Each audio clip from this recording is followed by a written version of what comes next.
انگار مدتی است که احساس می کنم خاکستری تر از 2-3 سال گذشته‌ام. احساس می کنم که کمی دیر است.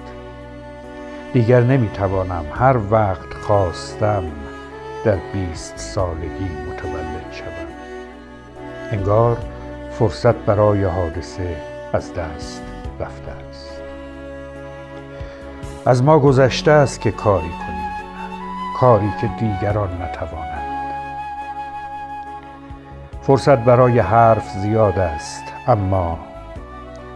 اما اگر گریسته باشی، مردن چقدر حوصله می‌خواهد، بی آنکه در سراسر عمرت یک روز، یک نفس بی حس مرگ زیسته باشی.